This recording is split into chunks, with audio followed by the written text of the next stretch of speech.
Hello everyone.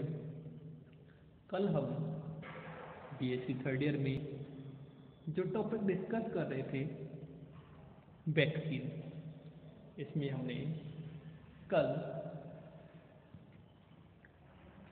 Vaccine क्या होती हैं, उनको किसने सर्वप्रथम खोजा था, उनका नेचर क्या होता है, इसकी डेफिनेशन क्या होती है, करेक्टरिस्टिक्स ऑफ वैक्सीन यानी वैक्सीन के क्या क्या करेक्टरिस्टिक हैं, उनको डिस्कस किया था। इसके बाद हमने बात की थी काइंड्स ऑफ वैक्सीन यानी वैक्सीन कितने प्रकार की होती हैं। उसमें हमने कल फर्स्ट टाइप यानी टॉक्सॉइड वैक्सीन को डिस्कस किया था। इसके बाद हमने बात की थी structure of toxoid vaccine.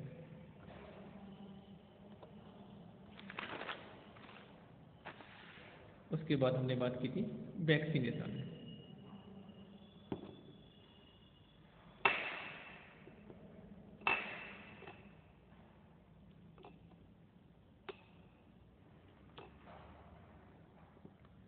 Vaccine के बाद हमने डीपीटी वैक्सीन तक डिस्कस किया था।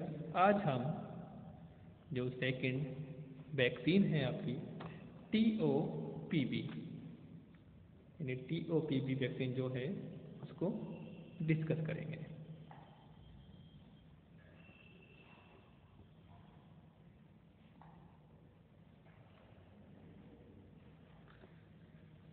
यानी ट्राइवेलेंट ओरल पोलियो वैक्सीन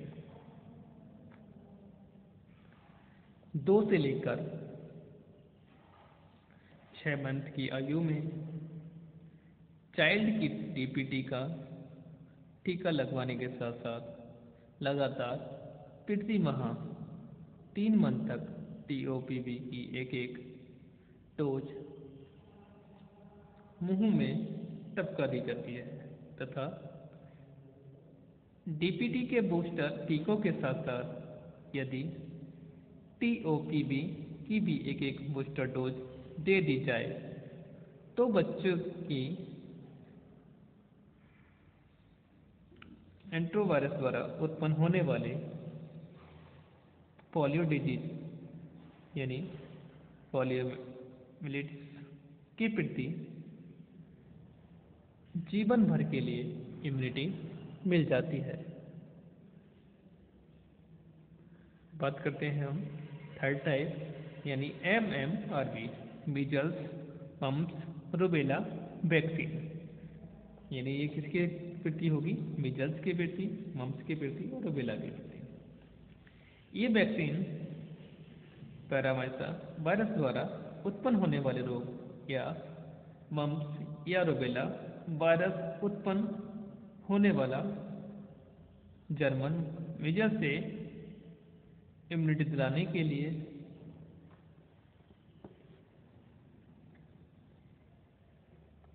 अलग अलग वैक्सीन दिए जाते हैं।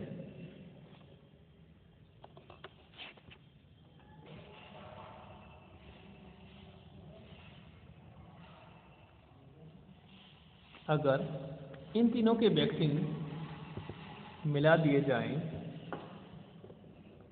तो उसे MMR वैक्सीन कहते हैं। बच्चे को 1 से 7 साल की आयु में इसका टीका लगा दिया जाए तो उसे इन रोगों के प्रति इम्यूनिटी मिल जाती है। यानी जो MMR वैक्सीन है, अगर इसके टीके लग जाएं 1 से 7 साल की आयु में तो जो मेजल्स है, मम्प्स है, रूबेला है, ये डिजीज इन बच्चों में नहीं देखने को मिलेगी। Next, small pox.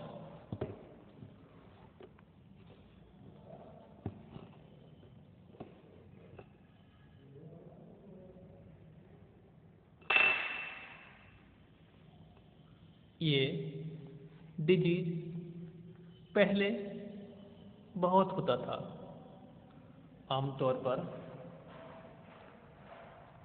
इसे बड़ी माता कहा जाता है, यानी अगर हम इसको लोकली जाने, यानी इसको लोकली भाषा में बड़ी माता कहा जाता था। यह रोग वैक्सीनिया वायरस द्वारा उत्पन्न होता था। यह वायरस सबसे बड़ा वायरस माना जाता है।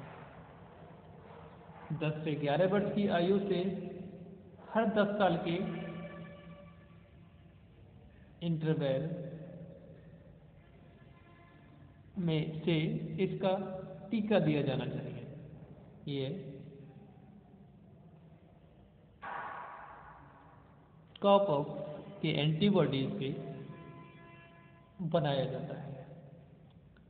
बात करते हैं सेकेंड टाइप वैक्सीन यानी एंटीजन वैक्सीन। इनको तैयार करने के लिए सदैव एंटीजन अर्थात पैरासाइट को होस्ट के ब्लड में इनोकुलेट करके एंटीबॉडीज का निर्माण कराया जाता है।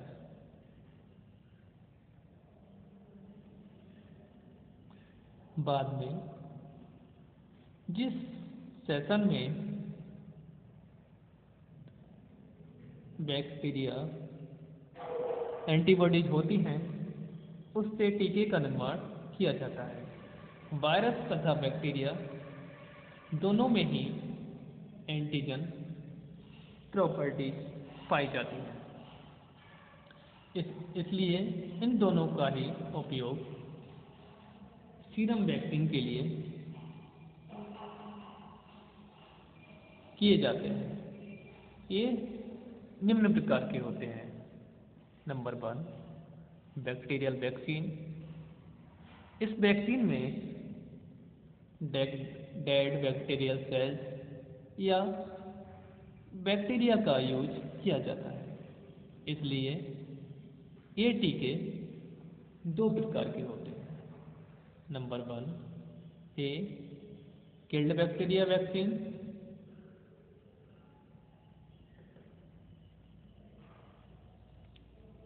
इन टीकों में डेड बैक्टीरियम सेल्स का यूज करते हैं। इनमें बैक्टीरिया होस्ट के शरीर में मल्टीप्लाई नहीं कर सकते, जैसे पॉसिस के वैक्सीन बॉडी के द्वारा पॉसिस बैक्टीरिया तथा प्लेग के वैक्सीन के लिए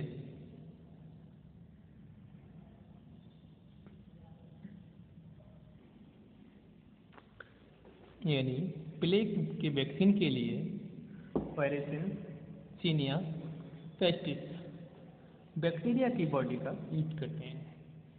फीवर के टीके के लिए रिकेटेसिया रिकेटेसाई बैक्टीरिया की सेल्स का प्रयोग किया जाता है। आजकल टाइफस फीवर के टीके भी मिलने लगे हैं। Next, attenuated bacterial vaccine. इन टीकों में जीवित बैक्टीरियल सेल्स का यूज किया जाता है।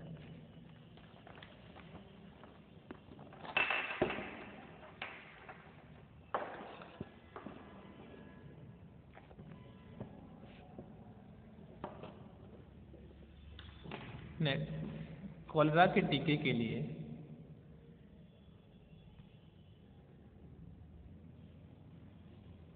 विब्रियो कॉलेरी बैक्टीरिया का यूज किया जाता है। इसी तरह से ट्यूबरकुलोसिस